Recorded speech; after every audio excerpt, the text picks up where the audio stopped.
News AP సచివాలయం రెండో black లో అగ్ని ప్రమాదం జరిగింది. రెండో బ్లాక్ లో బ్యాటరీలు ఉంచే ప్రాంతంలో ఘటన జరిగినట్టు తెలుస్తోంది. ఎస్పీఎఫ్ సిబ్బంది సమాచారం ఇవ్వడంతో వెంటనే సచివాలయంలోని రెండో బ్లాక్ వద్దకు చేరుకొని మంటలను అదుపులోకి తెచ్చారు ఫైర్ సేఫ్టీ సిబ్బంది. ప్రమాదవశాత్తు జరిగిందా, కుట్ర ఏమైనా జరిగి ఉందా అనే కోణంలో ప్రస్తుతం విచారణ చేస్తూ ఉన్నారు.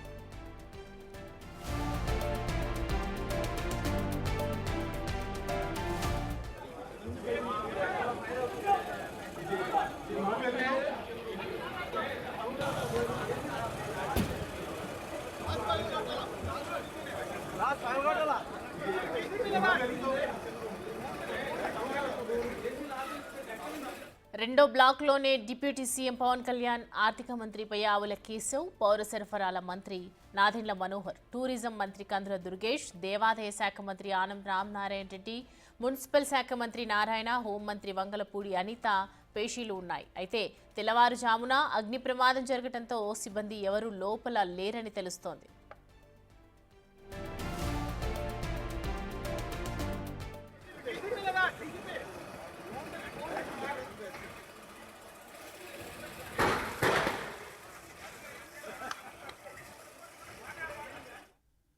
ఈ అంశానికి సంబంధించి పూర్తి డీటెయిల్స్ మా ప్రతినిధి శివ అందిస్తారు. శివ, చెప్పండి, ఈ ఘటన ఏ విధంగా జరిగింది? ప్రమాదవశాత్తు జరిగిందా, అసలు కుట్ర ఏమైనా జరిగిందా అనే అనుమానాలు కూడా ఉత్పన్నమవుతున్నాయి. డీటెయిల్స్ ఏంటి? సౌమ్య, మొత్తం మీద చూసుకుంటే ఏపీ సచివాలయంలో రెండో బ్లాక్ లో బ్యాటరీలు ఉంచే ప్రాంతంలో అగ్ని ప్రమాదం జరిగింది.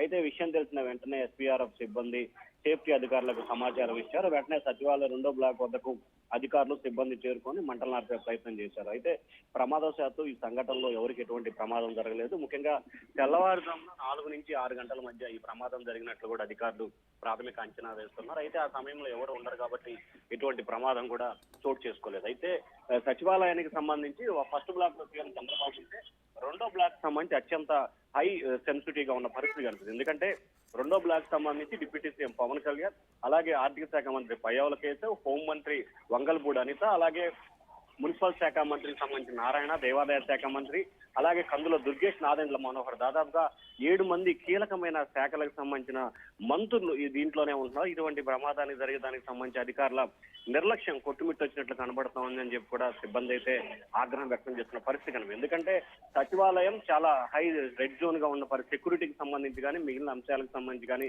చాలా అప్రమత్తంగా వ్యవహరించాల్సిన పరిస్థితి కనిపిస్తోంది. కానీ అటువంటి ప్రాంతాల్లో ఈ రకంగా ప్రమాదం జరగడానికి సంబంధించి కూడా పూర్తి స్థాయిలో ప్రతిరోజు తనిఖీలు చేయడం కానీ ప్రతిరోజు చెకింగ్ చేయడంలో కానీ సిబ్బంది కొంత నిర్లక్ష్యంగా వ్యవహరిస్తున్నారని అనుమానాలు అయితే కలుగుతున్నాయి. దీనికి సంబంధించి ప్రమాదం శాతం జరిగిందా లేకపోతే కావాలనే కుట్ర కోణం ఏమైనా ఉందా అనే కోణంలో కూడా అధికారులు పూర్తి స్థాయిలో విచారణ చేపడుతున్నారు. ఖచ్చితంగా దీనిపై సమగ్రమైన విచారణ చేయాలని చెప్పి కూడా ప్రభుత్వం స్పష్టమైన ఆదేశాలు అయితే జారీ చేసింది. మరికొద్ది సేపట్లో దీనికి సంబంధించి ప్రమాదానికి గల కారణాలు ఏంటి అనే దానికి సంబంధించి కూడా అధికారులు సమాచారం ఇచ్చే అవకాశం కనిపిస్తా ఉంది. సౌమ్య, శివ, ఇప్పుడు ఇంతమంది అధికారులు ఉన్నారు అంటే సచివాలయం అనేది నిజంగా చెప్పాలంటే ఒక మంచి భద్రత ఉండాల్సినటువంటి ఏర్పాటు చేయాల్సిన అవసరం ఎంతైనా ఉంది. ఇంతటి ప్రమాదం జరుగుతుంది అంటే సిబ్బంది ఏం చెప్తూ ఉన్నారు అక్కడ? అంటే దీనికి సంబంధించి ఇప్పటివరకు సచివాలయ సిబ్బంది ఎవరు కూడా రియాక్ట్ అయిన పరిస్థితి కనిపించలేదు. అయితే ప్రమాదానికి సంబంధించి బ్యాటరీలు ఉంచే చోట ఈ ప్రమాదం జరిగిందని చెప్పి అధికారులు అయితే అంచనా వేస్తున్నారు. షార్ట్ సర్క్యూట్ మూలంగా ఏమన్నా ప్రమాదం జరిగిందా లేకపోతే దీంట్లో కుట్ర కోణం ఏమన్నా ఉందా అనే కోణంలో మాత్రమే ప్రస్తుతం విచారణ కొనసాగిస్తున్నట్టు తెలుస్తా ఉంది. అయితే సచివాలయానికి సంబంధించి ముఖ్యమంత్రులు, మంత్రులు, ఆంధ్రప్రదేశ్ కు సంబంధించి పరిపాలనా కేంద్రం, ప్రధానమైన కార్యాలయం. దాంట్లో సచివాలయంలో 6 బ్లాక్లు, బ్లాక్ 1, 2, 3, 4 ఉంటాయి.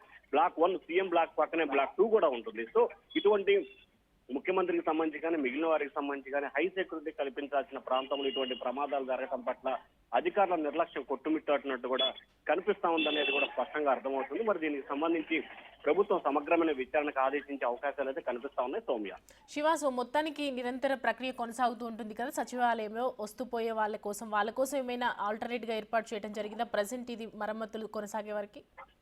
అంటే ఖచ్చితంగా రెండో బ్లాక్ సంబంధించి కూడా ప్రమాదం జరిగింది కాబట్టి దానికి సంబంధించి సచివాలయ సిబ్బందికి అంటే 10 గంటల తర్వాత అందరినీ లోపలికి ఎలవ్ చేస్తారు. సో ఈ లోపలే దానికి సంబంధించిన తాత్కాలిక మరమ్మతులు చేసే అవకాశాలు అయితే స్పష్టంగా కనిపిస్తున్నాయి. ఎందుకంటే దాదాపుగా టైం 4-5 గంటల సమయం ఉన్న నేపథ్యంలో సందర్శకులు కానీ మంత్రులు కానీ అధికారులు కానీ అందరూ కూడా 10-11 గంటల మధ్యలో వస్తారు కాబట్టి ఈ లోపలే అప్పుడు ఎక్కడైతే ప్రమాదం జరిగిందో దాన్ని ఆల్టర్నేట్ చేయాలని చెప్పి కూడా భావిస్తున్నారు. అలాగే ఆ ప్రాంతంలోకి ఎవరు వెళ్లకుండా ఉండేది కూడా అధికారులు పూర్తి స్థాయిలో అంటే బారికేళ్లు లాంటివి కూడా ఏర్పాటు చేసే ప్రయత్నాలు అయితే చేస్తున్నట్టు తెలుస్తా ఉంది సౌమ్య.